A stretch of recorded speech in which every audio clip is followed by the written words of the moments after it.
Welcome to Playing Full Out. I'm your host, Augie Bilot, and this is where we explore success, fulfillment, and the power of purpose.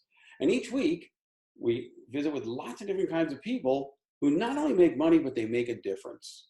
And this is where we spread the good news about enlightened wealth, success that serves people. And this week's guest is a good friend of mine and a really special young man named Josh Culler. Now, Josh is the owner of Culler Media, and I'm going to let him tell you what that does. And also at 26 years old, Josh has been in the real estate business for already 6 years in the real estate investing business, and he's been part of over 750 transactions, which is an enormous number. He's also the president of a nonprofit called the Hope and Strength Project, and I want you to learn more about that too. So welcome, Josh Culler. We are so glad to have you here with us today. Man, thank you, Augie. I appreciate the time. I'm honored to be on your show here. I know the first time that we actually met was at Ken Lacey's event in I think that was maybe April or May or something like that. It was earlier in the year, but I know I had interviewed you for another podcast I was a host of, and then ended up getting to meet you in person at that event. And man, I was just blown away by how much of a giver you were, and I appreciate everything that you dumped on me. In the conversation, the novice conversations I was having with you, and you're just laying all it out there. So I appreciate you, man. I appreciate everything that you do and all the influence that you bring, and really inspire me as well. So thank you for having me on. Well, that's great. So let's play full out, okay? Let's do it. Okay. So I always like to ask our guests what the word success conjures up in their mind. It's kind of a starting point. Sure. I know it's unique and different for everyone, but what does the word success conjure up in your mind? Yeah, it definitely is different for everybody. In the past 6 to 7 years that I've been in this industry, I've had the opportunity to meet some incredible people, and every person you talk to, it's different. So I've just had to come to that realization. I mean, at first I thought success was, it was like one or two canned things, and then I realized, like, hey, you could have success, this hour or this day, just even small successes. So for me, ultimately the sum of success, like I think I like to sum up success into the word legacy as well. I think they can go really hand in hand together. Honestly, I've heard multiple people talk about it that way, but I really look at it that way. So for me, if it came down to it, the biggest meaning of the word success means impact. Like what impact have you had on somebody's life? Whether it be one person's life or a million people's lives, it doesn't matter. I think of a couple people, for instance, one of my best friends, Gary Harper, has had an impact on my life personally, just by little things that he's done over the past couple of years for me. There's a couple other people. I think of one of my good friends, John Martinez, just out of nowhere. I started doing some projects for him, and then he gave me one shout out on Facebook, and it just opened up the floodgates for my business. Just one thing that he did impacted my life. And to me, I think that's considered a success to him. And he'd say the same thing. So I think for me, and it's not just, with business, it's obviously with life and all that, but it's impact. What impact have you made on somebody's life today that could impact their life maybe next week, but maybe even for the rest of their lives? I think of one post that happened on Facebook the other day. It was actually Saturday night. One of my good friends, Nathan Brooks, who's in Kansas City, he posted on a group that I'm a part of and said, what did you do today that made today a success? And I just, everybody's commenting, business stuff, and like, yeah, we closed another deal. We got another deal in the contract. We finished a flip, or, we got 10 leads today or whatever. And I think all that's fantastic. Like, those are all successes that people had. But then I commented, I said, what made today a success for me was that I took my wife to downtown Chicago for our annual Christmas date that we have in downtown Chicago. That was a success to me, right? And so I think success is there's variables. It depends on what success means to you. But I think at the end of the day, that one date that I had with Gabby on Saturday night for Christmas, so our annual Christmas date, it impacted her. It made us have our relationship stronger. But and it can also impact you. Like, for instance, I just last night, Gabby and I got on a call with our health coach. We're starting this health thing, and I've got some things maybe I could go into later. But today I've had a few successes. Like, I'm supposed to be drinking half my body weight in ounces for water, and I've already gone through 2 bottles. This is I got one more half bottle. Once I finished that, that's a success to me. But Sure. it impacted me and my personal health. And so that's the thing, impact. Yeah, I think that's great. And, it's one of the cool things about success. Too many people, I think, fall into a trap. We let other people or other media define our success. That's right. Yeah, And absolutely. when we learn that success comes by our definition, makes it much easier to achieve and much more meaningful when you do achieve it. That's some really big truth. And I think that's something that, people need to get across is it's, in the past, maybe success was defined by other people telling you that you're successful at something, but that's not the truth. You can be as successful as you want to make yourself to be and define it to be. So keep that in mind. Don't let other people tell you that you're not successful or you are successful. I think, and not to beat a dead horse here, Augie, but there was one thing I wanted to slip in here real quick was a good friend of mine who I met at Forrest Bryant's event. It's been a couple years now. His name's Stephen Hatcher. I sat down with him at a lunch table. It was like 3 years. No, it had been 3 years ago now, because I was much younger.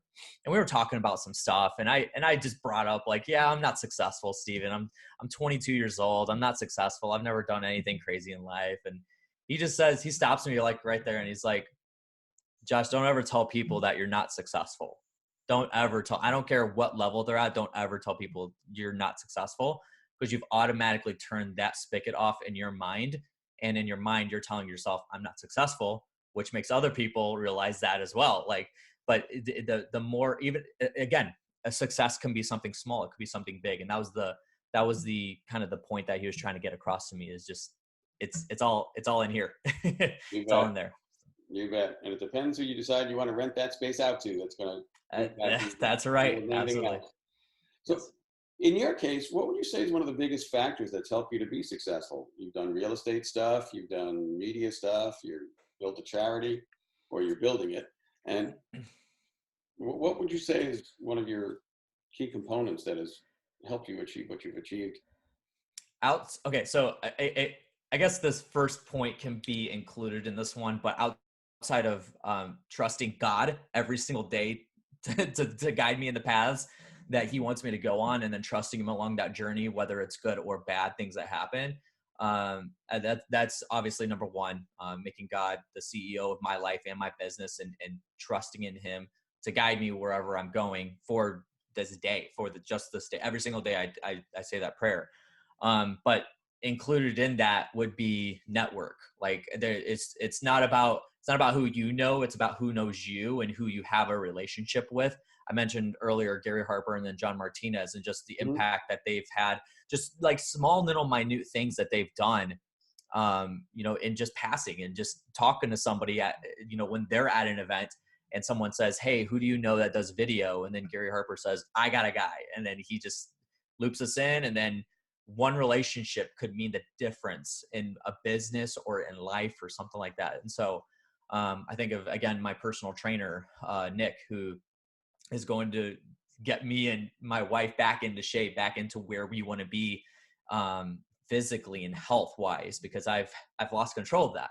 But I know that he's got a really good relationship with me. He knows me better than anybody. He knows anybody, health wise. And so he's able to guide me and direct me into where I need to go, to make an impact on my physical health. So getting to know him that way has been huge. But I think as a nut, just the 6 or 7 years, like I said, my group of people has changed. I don't hang out with the same people that I used to hang out with even 3 to 4 years ago, even 5, 6 years ago. And then I've been out of high school for going on 9 years this year. And it's just the people have changed and has changed me. I'm not the same person that I was 5 years ago. I'm not the same person I was a year ago. Mhm. I keep talking about Gary Harper, but one thing that he told me, I think it had been 3 or 4 years ago. He told me, Josh, if you're not ashamed of who you were a year ago, then you did not make progress. And I take that every single year, and I think about that. And I look back at who I was last year in December, and man, I was an idiot. Like, and I have 100% contribute that to the people that I have built relationships with Mm-hmm. and have exponentially grown who I am as a person. And again, you know, one last thing to cap this off here is so this whole health thing that I'm on right now, and this will tie in beautifully with what we're talking about. I posted, I think it was on Friday night, a post about me losing my health, and I've just not been, you know, been able to perform and whatnot, and I'm sick of it. I want to get my health back. I'm going to get my health back. And I posted a picture of a Tesla logo. And so for Mm-hmm. me, a Tesla Model S has been my dream car for about 5 years, ever since it came out. And I've just never been in a position to be able to afford it financially. I'm now, by the grace of God, I'm in the position where I can actually go out and buy a Tesla right now. But I don't want to make it that easy for myself. And so I set it up to where if once I reach my health goals, which is to lose 25 pounds and lose my gut that I have, Mm-hmm. then I can go get my Tesla. And I posted that on Facebook, and man, just the support that I got was absolutely incredible. I mean, so much engagement on that one post. And that's not why I posted it, but I just wanted to put it out there and make it public so I was held accountable. And just Sure. the love that I was shown, the people that commented, and just nothing but positive stuff. Like, you got this. We all know that you could do it, you know, stuff like that. And it's just the network that I've built. And if I posted that maybe 8-9 years ago, the friends that I had on Facebook, you know, in real life as well, they probably would have been commenting like, "Oh, you suck. You can't do that." You know, stuff like that. Like, you know, and so it's just a drastic change, and changes who you are as a human being. So in a good way. Well, it is. When you surround yourself with people that want to see you win, you know, it's one of the things that I believe we can build tribes and cultures in our circles that can either be competitive or can be cooperative. Right.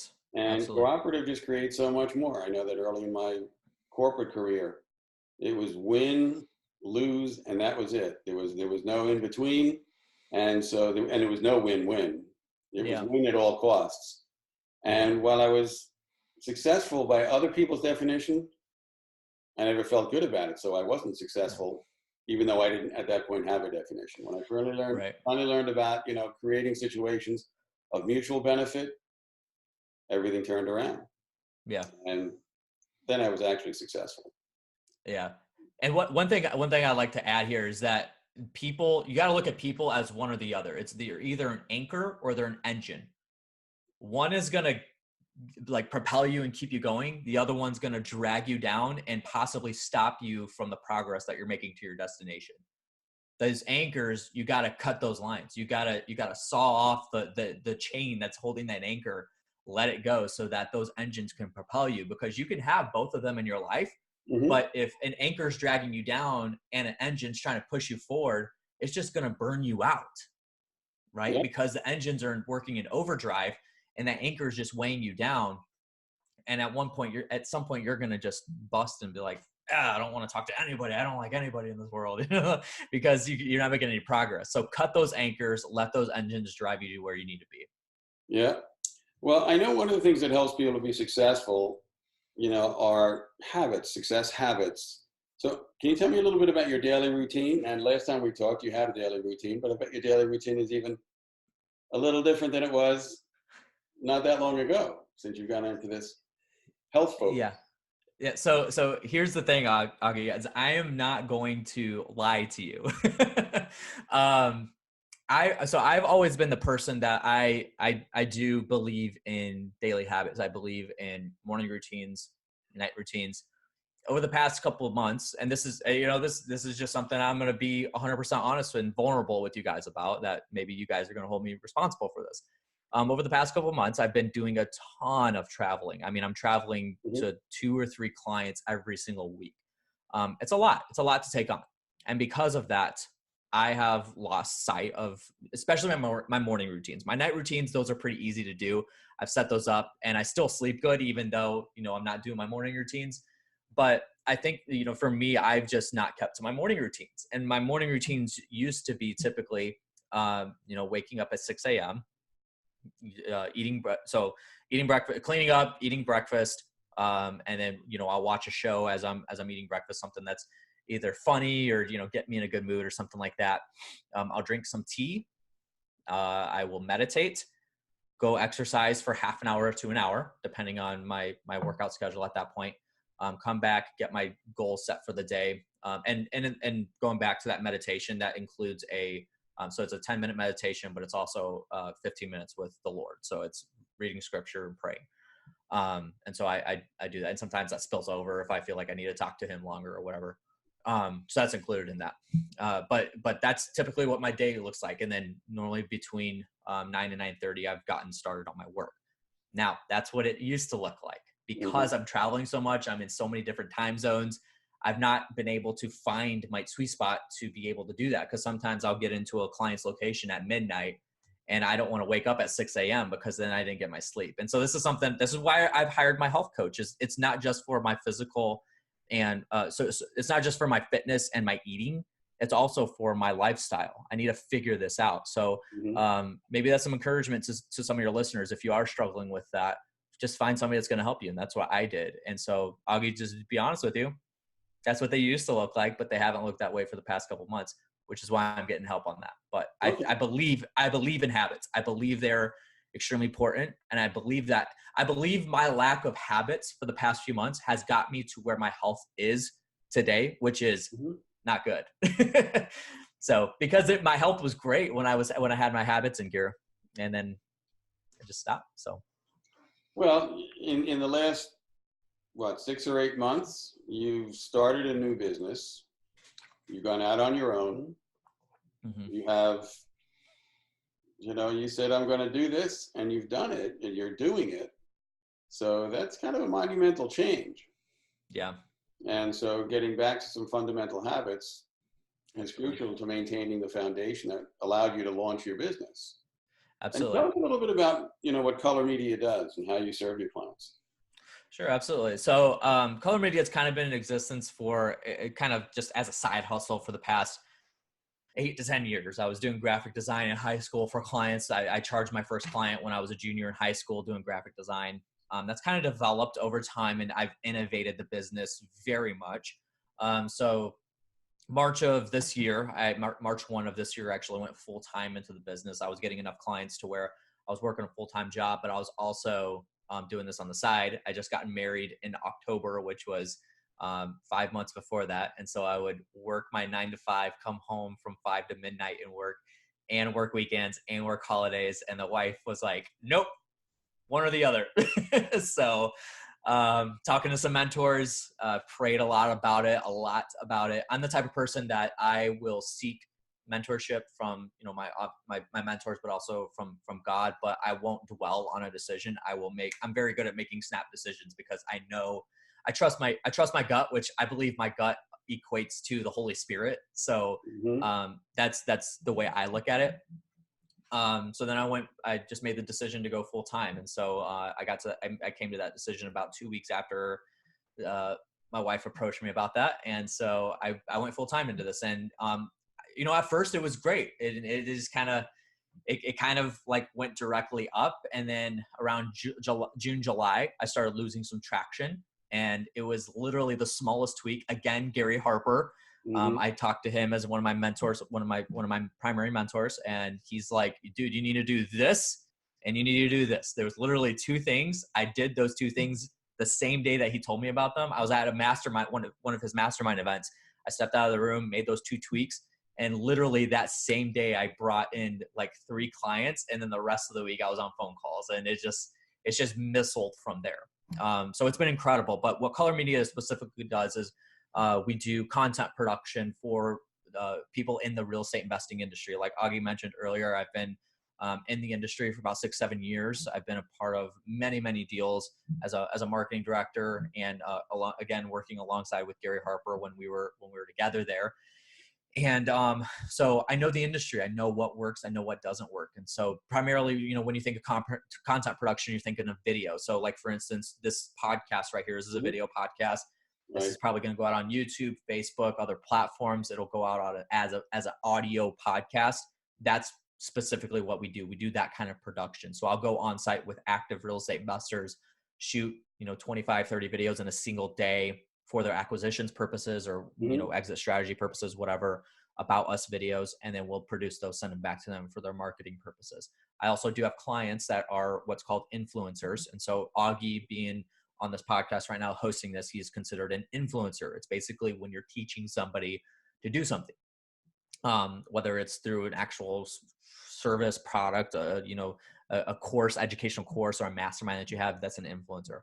And so I service those. I have those on a monthly membership, and I've got several clients that are on that. Mhm. And that's a lot of fun. I'm servicing some of the top real estate influencers in the country, which is a really big privilege for some of these guys that I have on in my portfolio. And so that's what we do. I used to do branding and graphic design, and I figured like, hey, a lot of people do that, so I'm going to stop with that. And I discovered this blue ocean of content production specifically for this industry, and I Mhm. went directly into that, and it's been good to me ever since. So that's in a nutshell what we do. That's awesome. Um, what mistakes have you made along the way? I mean, you're a pretty young guy, so you haven't had time to make a whole lot of mistakes, but I'm sure you've made one or two. And and I've had plenty of time to make a lot of mistakes. and so what have you learned from those? Oh man. So here's the thing is I This just isn't just mentioned about that. writing yourself out, but there to me, you know what I teach. There's no failure, only That's feedback. right. That's right. That's right. Absolutely. And I'm totally fine with being vulnerable, because I think that when people share their failures and things that they've done wrong, the mistakes that they made, it can help somebody else not make that mistake. Because I've heard this from multiple people, and I believe it 100% to be true, is that I would rather learn from somebody else's mistakes than making my own mistakes. I'm fine with making my own mistakes, but I would Mhm. rather learn from somebody else's and avoid that waste of time and money that goes into that and the energy. So I believe in that. I believe in sharing with it. So I have no problem with that. I have, even though I am 26, I have made plenty of mistakes. Um, I think that one of my biggest mistakes was getting, not developing myself sooner. That's probably my biggest mistake. And I know I know some people are listening to this, they're in their 30s, 40s, 50s, and they're like, "Oh, you're only 26. I didn't even start into this till I was, 40 or 50 That's years old." okay. and that's fine, right? I just, for me, my biggest mistake, I believe, was not getting to develop myself earlier. And I mean by this Mhm. is myself. This and this, my brain and my heart. My body had always been in good condition, and I just wasn't taking care of my spirit. I wasn't taking care of my mind. Um, Again, once I got into this industry, I started hanging around people that had good mindsets, that had good spirits. They were givers. And that's one reason why I niched into this industry, was because I believe this industry has some incredible people. Now, there are some sleaze bags that are in this industry, but that's your choice to latch onto those people or not. So keep that in mind. But the people that I have latched onto in this industry are some absolutely incredible people.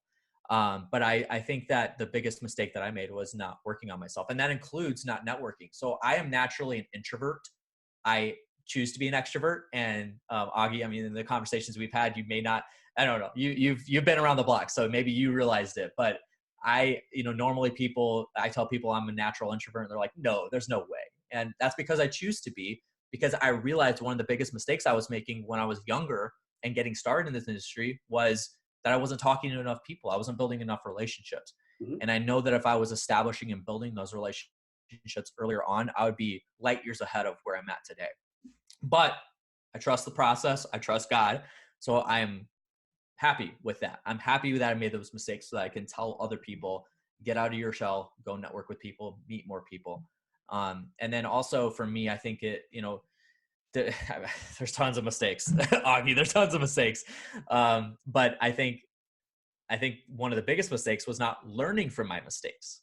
So Okay. I didn't, there's multiple mistakes that I've made on a repetitive basis and not learning from those mistakes. So that's what I would tell somebody is, if you fail at something, if you make a mistake on something, learn from it, pick yourself back up, evaluate what you did wrong, and just learn from it. And then correct that course as you're going along. Because I know some people have very hard heads, also me. And sometimes that ego gets in the way and says, I made this mistake, but I'm just going to go after it again. And then you make the same mistake. So learn from those mistakes and don't let those mistakes hold you down too. So I think that's honestly, Augie, those aren't really specific, but those are things that I have, I had to realize early on into this was I've got to get out of my shell, network with more and more people, and learn from my mistakes. So, Well, but that's bigger than you probably even realize, Josh, because Scripture tells us we're to be a light unto others, right. right? Mm-hmm. Let your light shine, And being an introvert denies others to receive what we have to share. Right. Absolutely. That's one, but even worse than that, it denies others the opportunity to share into us. Mm-hmm. So speaking to all the introverts out there, my mother, if she said it once, she said it 50,000 times, don't talk to strangers. And man, that messed me up when I became a sales guy early in my corporate life. I had all this bad stuff going on in the back of my head saying, ooh, don't talk to strangers. And that's my job, talk to strangers. Mm-hmm. But when you finally get past it, all sorts of amazing things open up. So never fear being judged by others. Yeah. There's Absolutely. only one judge, and we all work for him. Yeah, so, that's right. and I'm willing to go, and I'm willing to deal with that. Okay. Yeah. What would you say has been your greatest learning to date? I mean, you have surrounded yourself with some amazing people. I know many of them. But what would you say is your greatest learning?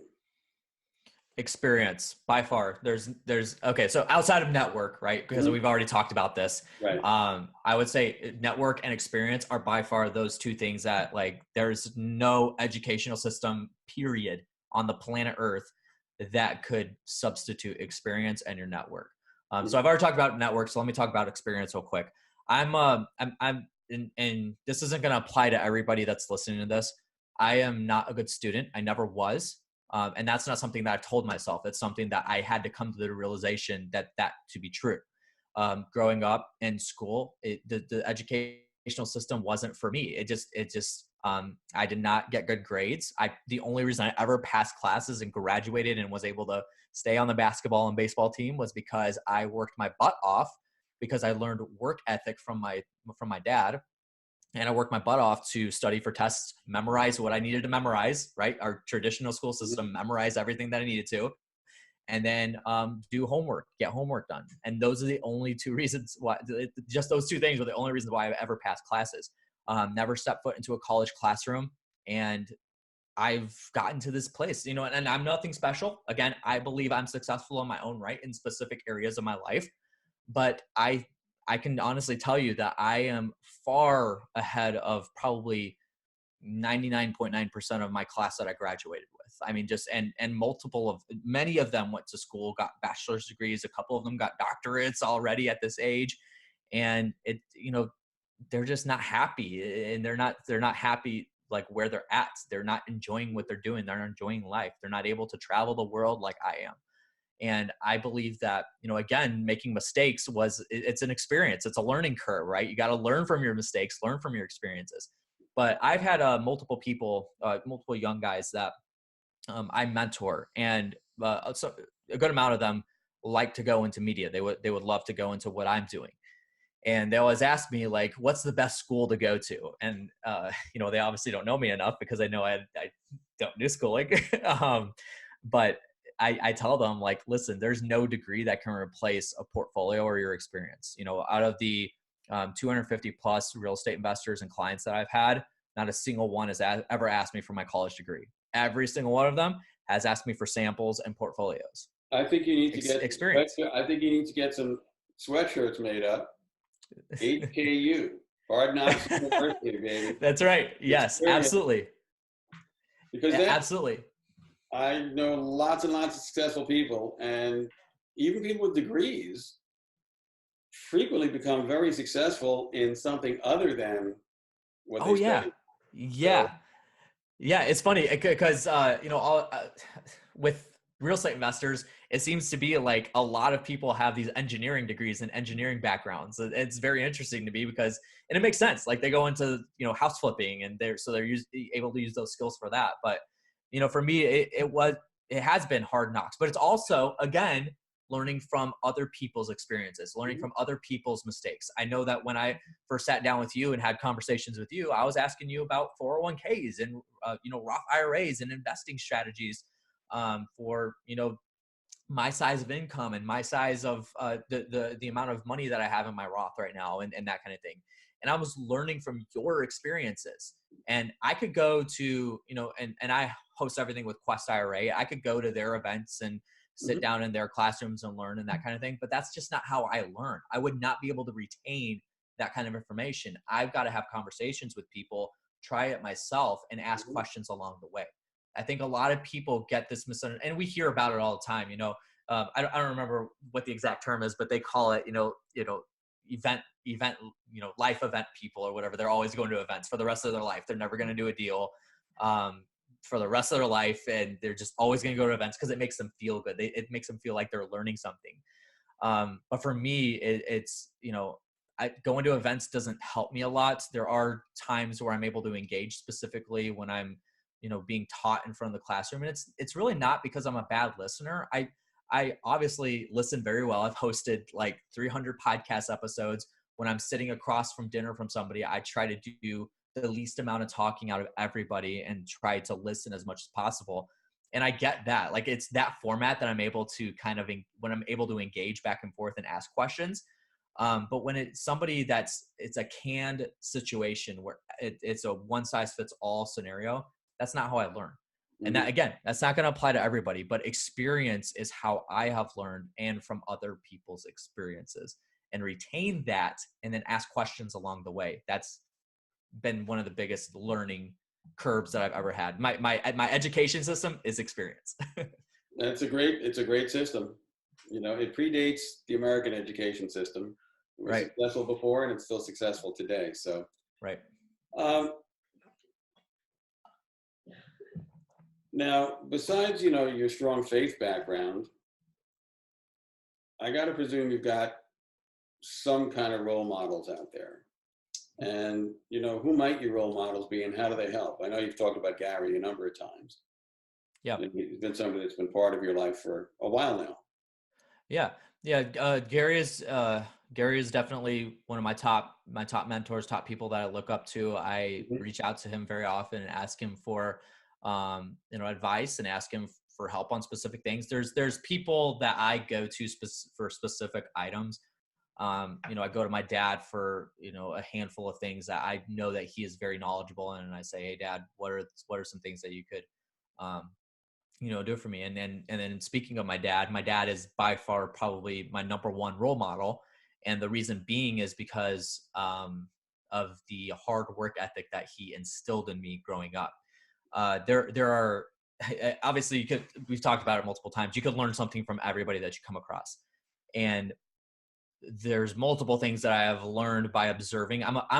For me, and it works for my profession, is I'm an observer. I observe people. I observe how they walk. I observe how they talk. I observe what they say, the way they say it. And I'm just that type of person, which is really good for being, somebody that's in the social media world, because you got to figure out what people's attentions are going to. But even growing up, I observed my dad a lot. And the number one thing I observed about him was he's a hard worker. Like I would not be where I am today, regardless of experience, regardless of network, regardless of me trusting God. I would not be where I am today if it wasn't for working hard. I talked about how, right before I went full time into this, I was working long nights. I was working a lot. And I don't believe in the whole grind it out every day and hustle. Like, I don't believe in that. I do believe in working hard in everything you do, whether that's working hard in your relationship with your spouse, working hard with your relationship with Christ, working hard with keeping your body physically fit, working hard with developing your mind. It's all of it. It's across the board. Everything that I do, I work hard in it. And I learned that from my dad going through sports. And, he was often out working overtime so that we could have, a decent meal that night, or so that me and my sister could go to a private Christian school growing up. And that's just some things I learned. And then in addition to that is he allowed me to ask questions when, when it was appropriate, right? So Hmm. I'm the type of person, I ask a lot of questions, and I'll ask them repeatedly until the answer gets through to my head and it goes into my brain and molds into my brain. And a lot of parents, I still observe this to this day. If a kid asks why, if dad says you can't go, out with your friends tonight, and I would ask why. For me, it wasn't back talking. For me, it was I'm legitimately wondering why I can't go out, so that I Hmm. can know that for the next time this situation comes up. My dad would always give me the answer, and then I would always be okay with it. But a lot of parents, they'll just say because I said so, and Yeah, I'm not, works into I'm not a parent. Yeah, and I'm not a parent, so I get it. I've never had a kid, but I have been a kid, so I know how it works. it. Hmm. And I think when parents do that, you're crippling your child from a learning experience, even if it's the smallest thing. Even if they ask, why do I have to have that broccoli? Tell them why. It's because it's for health reasons, right? It's gonna help build your immune system. It's gonna help prevent cancer because it's a green. Like, give them the reason why. And those are learning experiences that they can get that they're not going to get in the traditional school system. Hmm. So allow that to happen. So I observed that from my dad. So outside of Gary Harper and a bunch of other mentors that I have, my dad is by far the one that I can point to and say, like if it wasn't for the way he raised me and my sister, there's no shot on in the entire galaxy that I would be here. So, Hmm. Well, that's great. No, that's interesting, and that we haven't talked about before. So I really appreciate yeah, that share absolutely. there. Um, Tell me a little bit about your nonprofit and how that came to be, because I really enjoy this story and I think it's totally worth sharing. Yeah, and I'm not sure when the show is going to go out, but the nonprofit's actually happening tomorrow and Christmas Day. So you guys will get to see the after effects. If you want to go check it out, just friend me on Facebook or whatever, and you can see all the photos. But basically, so it's called the Hope and Strength Project, and again, it is in motion right now. So it happens day after Thanksgiving all the way up until Christmas Day. And what we do is we raise donations. We take those donations, and we're 100% nonprofit. I don't pay anybody. Everybody's volunteers. I don't take a paycheck or anything. I know that's still considered a nonprofit if the owner takes a paycheck. I do not. It's not a badge of honor I'm wearing. It's just because I want every dime to go to help impact somebody's life. Um, so we raise those funds. We pick this year we picked 10 families that we're going to be sponsoring. So we'll actually be taking those on, people that are going through really, really tough, bad situations. And we're going to take them on and spoil them on Christmas. So I know me and my wife specifically will be visiting a family on Christmas morning, taking them a full-on Christmas dinner from Strachan Mantills that they donated. And then, they have several kids. So we got really good gifts for each and every single person in that family. And then we also will be visiting this year, we'll be visiting about 300 homeless people up in downtown Chicago. We'll be taking them care packages.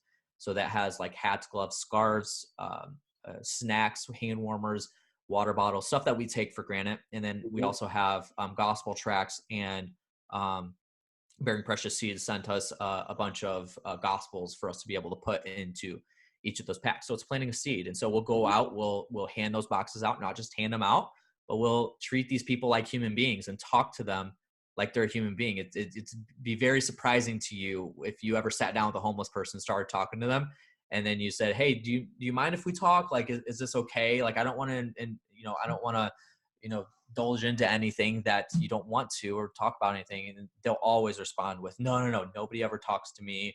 They treat me like I'm trash on the side of the street and that kind of thing. And so just something like that will help people. And so just a quick story about how it came into fruition. So this has been the sixth Christmas that it has been in existence. I started it when I was uh 20 years old, Hmm. so that is something where, again, I just kind of like ready, fire, aim, and just blasted it off and learned along the way. And it has evolved over time. It's still evolving. But when I was 10 years old, my mother had stage 5 breast cancer. We thought we were going to lose her. We thought it was completely done. My dad was struggling with bills, having to pay those bills, and really struggled through a couple of Christmases. One Christmas in particular, when I was 10, was it was really rough because we didn't hardly have anything for Christmas. We struggled through it really bad. And we had people that visited us before Christmas, after Christmas, and they were just we were taken care of well. but nobody came to us on Christmas Day. And for me as a kid, having to go back to school, and the private school that I went to, there was some pretty well-off families, and they're talking about all the stuff they got. And as a 10-year-old, you can't tell a 10-year-old like, oh, you can't just envy their stuff. They have a different mindset, right? Mm-hmm. And so I go back and I'm all sad and everything, and I've held on to that for a very long time. Not bitterness; it's just more motivation. Mm-hmm. And so then, a couple of things have played into it. And then when I was 19 years old, so it was the Christmas before I started it. And when I was 19 years old, my wife now, she was just a friend back then. We weren't dating yet. She was just a friend. We were walking in downtown Chicago during Christmas time. And I saw a lady that was sitting on the side of the road. We were at a crosswalk about to cross the street. And if you've ever been downtown Chicago, it just piles up. You got like 50 people about to walk across the street, 50 to 100 people at one time. And I noticed a lady, and homeless people across Chicago, especially down Michigan Avenue, it's nothing new. But this one was a little bit different. So I looked at her, and she had a cardboard sign. She had a little scrappy dog sitting next to her. She was all bundled up. And she had a sign that said, all I want is warm clothes and warm food. That was it. She wasn't asking for money. She wasn't asking for anything crazy. But I look at it and just remember thinking, that's reasonable. Yeah, that's pretty good. She's not asking for money. She's not going to go buy drugs or anything. She just wants food and clothes. And so I'm looking around, just again observing and looking around and seeing what's going to happen. Probably 100 to 200 people crossed her path while we were standing there at that crosswalk as they're walking across the other way. And I noticed nobody did anything for her, and that really bothered me. And so we got the go ahead and cross the street. We started walking. I looked at Gabby as we were walking, and I said, why isn't nobody helping that homeless lady? Like, all she's asking for is warm clothes and warm food, and nobody's stopped to help her. Like, everybody's giving change to the dude down the street that's asking for money, but nobody's giving her warm clothes or warm food. And she turns and looks at me, and without saying it maliciously or saying it, to be mean or anything, she says, well, we're not doing anything. And I was like, wow, that, it just felt like one of those things where like everybody around me disappeared, and it was just like this big hand comes across the screen and just like whacks right across the face. And that's what it felt like. And it really, really impacted me, just that one statement that she made. And I realized, like, that's right. I mean, all of us are willing to observe when somebody's going through something, but hardly anybody's willing to actually do something about it. Mm-hmm. It's very easy for us to be able to, when we go to Walgreens and buy a pack of gum and the screen says up, hey, would you like to round up to the nearest dollar and give that change to, St. Jude? It's extremely easy for us to do this because it's convenient. The reason why I do this on Christmas Day is because I was not visited on Christmas Day when we were going through a really rough time. And there are families out there that need help. There are people out there that need help.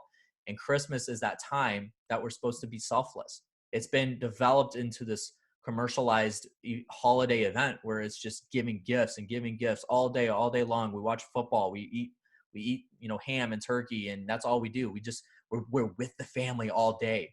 But why can't you take 1 or 2 hours out of your entire day and go do something for somebody? Because that's what Christ did for us. Mm-hmm. So for me, that's one of the reasons why I did it. And so people always ask me, can we go out and, a couple days before Christmas, like they would ask me, I had a couple people ask me, can we go out and deliver bags and visit families today? Or can we go out the day after Christmas? My answer is always no, because it needs to be, it's more of a symbolism. It's more, it's the thought, because the reason why you want to go the day after Christmas is because it's convenient for you, because nothing's going on. So that's why I started it, and that's why I do it on those specific days. Year to date, in the 6 years we've been in existence, we've helped close to 10,000 people, which is absolutely incredible. And we're going to be focusing a lot more on quality as opposed to quantity. There's a lot of amazing nonprofits out there that help homeless people on Christmas Day. So we may be dialing that back and just visiting families. And we have a orphanage and a woman and children's shelter in Gary, Indiana that we help as well.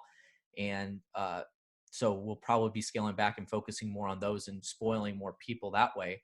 But that's the way it came to fruition. And so that's the story behind it, Augie. Yeah, no, it's a great story, and I love your heart. I love what you're doing, and it does make a huge difference. And it's part of, I think, the reason that you're enjoying the success that you are is because you've got a heart to give, not just to benefit yourself, but to benefit others. And that you know, and you talk about the commercialization of Christmas. Well, that's somebody else's definition of Christmas. It's not your That's definition. right. You know, and I think that happens with a lot of people, you know. We accept other people's definitions of what's right or wrong for us. And if we don't measure up to what they think the measurement should be, something's wrong with us. I completely disagree. Right. And I've learned to disagree a little bit more every single day, because I used to be a victim of the same thing. Yeah. You know, and you know, you want to it, find the best definitions of success, read scripture.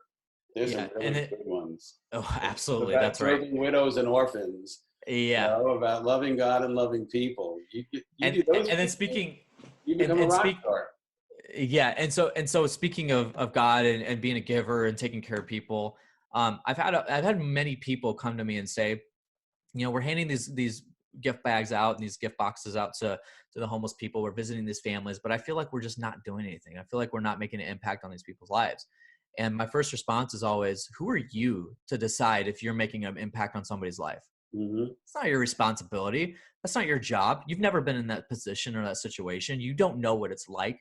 You don't know what it's like to have somebody not even blink at you or just barely chip in a couple dimes from their change at Subway. Because they didn't want to carry the change and they're fine with giving it to you because it's convenient. You've never been in that situation. It's not your responsibility to determine if you're making an impact on somebody's life.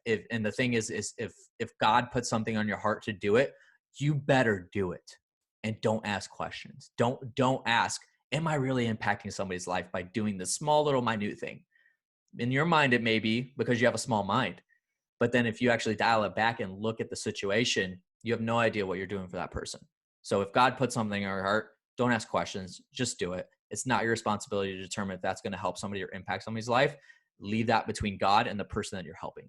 Well, you certainly play full out a whole lot of different ways, Josh, and I think that's awesome. The last thing before we wrap up, is there something that I didn't ask you that you were hoping that I would? So my answer would be a little different from the last time we had this conversation. That was a good one too. Yeah, that was a good one too. I don't remember what it was. So I'll give you something that's kind of been on my mind. You didn't want to insult any parents about letting their kids fail, but that's okay. We can talk about that another time. Yeah, so we can talk about that another time. For today. Yeah, exactly. So that's definitely a big one, and maybe that'll be a cliffhanger for next time. Hopefully you'll have me back on the show. We could talk about that again. But you know, that's something that I'm really big on. But I want to talk about this real quick. So a lot of people talk about fear. They talk about fear. You know, you have a lot of influencers talk about how you got to be fearless and get rid of fear and treat it like it's, you know, this redheaded stepchild that you want nothing to do with and shouldn't have anything to do with. I disagree. I'm actually going against the grain on that. So there's a book. So I've always had this in my mind. I've never been able to articulate it. That's a problem that somebody like myself has, is I get a lot of ideas, but I don't know how to articulate it. So I got to hear it from somebody else before I can actually talk about it. But there's a book called Fearvana. Now I can't remember who the author is. If I have a second, I'll pull it up. But it's called Fearvana. So almost like Nirvana, but Fearvana. Sure. And the book talks about how you should treat fear and the relationship between a human being and fear. And it talks about it in a different way, where it's not telling you to get rid of fear. It's not telling you to be fearless. And this is kind of the mindset that I've always had, is that for me, fear is not something that I want to be without. You need fear in order to survive, right? So there's the animal brain, and then I forget what the other side of the brain is, what the technical term is for it. The animal brain's meant more for instincts. Like, for instance, if you walk out into the road and a semi-truck's coming by, you're not going to look at it and say, oh, I'm fearless, it's not going to hit me. And just, you know, do that. That's ludicrous. That's being an idiot is what that is. So your animal instincts, your fear will jump in and say, hey, get out of the way, stupid. And you jump out of the street, don't get hit by the truck, right? So fear, to me, as opposed to being this redhead stepchild and something you want anything to do with, for me, fear means that it is these obstacles that are telling you that, you know, the fear is saying, here's the obstacles that are in the way to getting to the destination that you may or may not want to go to, right? And the thing for me though is that where people stop is they everybody gets fear. Everybody has fear. No matter what anybody says, they always have fear about something, right? It doesn't matter what it is, whether it's spiders, losing your parents, if it's failing at business, losing your health, doesn't matter. Everybody's got fear about something. And so for me, just take for instance, when I went full time into my business, I had fear. I had fear of like, am I going to be able to bring in income to take care of my family? Am I going to be out on the street at some point or another because I don't have money to pay for my mortgage? Am I going to be living in mom and dad's basement? You know, am I going to have food to be able to pay for food so that me and my wife don't starve? These are legitimate fears. These are things that came up. But what happened was those are my obstacles. And where people stop is courage. Courage is the overcoming of those fears. That's the truth that people need to get through their brain. As opposed to trying to be fearless all the time, stop being fearless. You need to have fear, because that's going to tell you, those are going to be the red flags that say, hey, this is the stuff that we got to overcome. The fear of getting hit by the truck that's the obstacle. Okay. And now what are you going to do about it? You got to overcome that fear, have courage, and get out of the freaking way. And so people misinterpret what fear actually is. They think that fear stops them. It's not what stops them. Fear just tells you what could be the possible outcome if you don't, take the proper precautions and preparation. Courage is where people stop. They're not willing to overcome those fears. So be willing to overcome those fears. That's what you got to do, is work on the courage that you have. Take those fears that you have. And what I even do is a practice is if I have a fear about something, I'll write down what I'm fearful about. And that's what I've got to overcome in order to get to the destination where I want to be. So for me, when I was going full time into my business, I wrote down all the fears that I have. I said, okay, so here's the things that may or may not happen if I don't become successful at going full time into my business. Now let's reverse engineer this. How do I avoid those things? It's problem solving. So it's figuring out how you're going to overcome those fears. So stop looking at fear as this thing that you want nothing to do with. Look at fear as the human being that is sitting there telling you, hey, this is what could happen if you don't succeed. And then overcome those fears. Treat those like those are problems that you got to solve those problems, and then overcome those. Have courage. Stop living like you want to be fearless. You need to have fear. So that's what I have. All right. Well, no, I'll take that, because I'm a big believer that courage is simply the willingness to take action in spite of fear.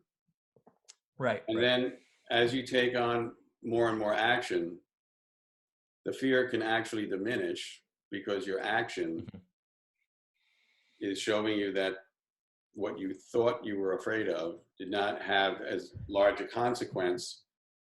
That's right. Simply because you took action in spite of that fear. Mm-hmm. And, a wise person once told me that if your goals do not scare the daylights out of you, they are too small. Yeah, that's right. So we are going to have fear with us one way or another. So make it your friend, figure out how to deal with it, and everything can start to change. Yeah. And Augie, if we've got time real quick, I want to say one more thing about that. And this will click for everybody. I'm actually looking up a quote right now. So this quote is from what movie is it? It's The Dark Knight Rises, right? So it's a Batman quote. And yeah, that's right. Batman quote. Right. So this is what happens. So Batman, basically, if you guys don't know the story, Batman gets basically beaten up really bad by the villain named Bane, right?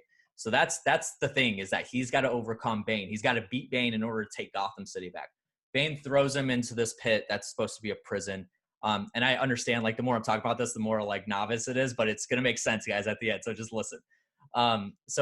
He gets thrown in this pit, and there's a guy down there that really is supposed to take care of him. Batman has his back broken, and this guy's supposed to take care of him, help him get back into health so he can climb out of this pit. It's a big like tunnel, and he's got to climb this rope in order to get out of the pit, and he's got to, get out of there. There's one part of the pit where he has to make this really big leap and grab onto this ledge, and that's kind of the final phase of getting out of the pit. Everybody that tries it always fails. They miss that jump, and then the rope catches them, and then they just never get out. And so Batman just keeps going, and he keeps going, and he keeps trying to make those jumps and whatnot, and he just doesn't make it happen. And so this guy, you know, Batman's sitting on there. He tries one more time. He fails, and he's sitting in the prison. And the guy looks at him and he says, "You think?" And I may be paraphrasing. I can't find the quote right now. But he says, "You know, you think fear is what is driving you? You know, not having fear." And Batman says, "I don't have any fear. I just want to get out of here." And the guy says, "You think that's what the lack of fear is what drives you, and it's not what drives you. How can you fight longer than possible? How can you survive longer than possible without the most powerful impulse that the spirit has, which is fear?" And so Batman, and Batman says, "Well, what am I supposed to do?" And the guy says, "Make the climb without the rope, and fear will find you again." And so Batman gets to that point where he's supposed to jump to that ledge and make that really big jump where nobody ever survives. And he makes the jump without the rope. He grabs on, and that impulse of fear pushed him to get to that destination. He knew he had to overcome that one section of the pit in order to get out. And so he climbs to the rest of the way, and that's what happened.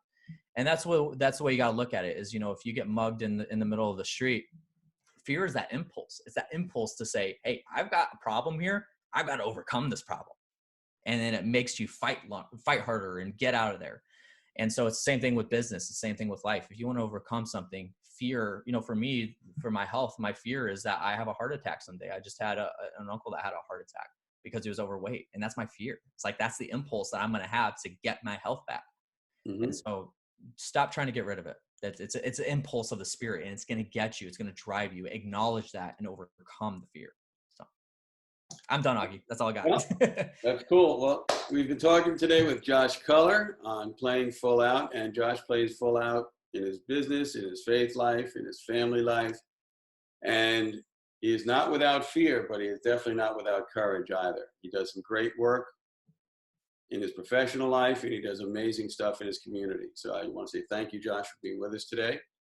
And I also want to remind all of you, as we're getting ready for an entire new decade. Always remember, play full out.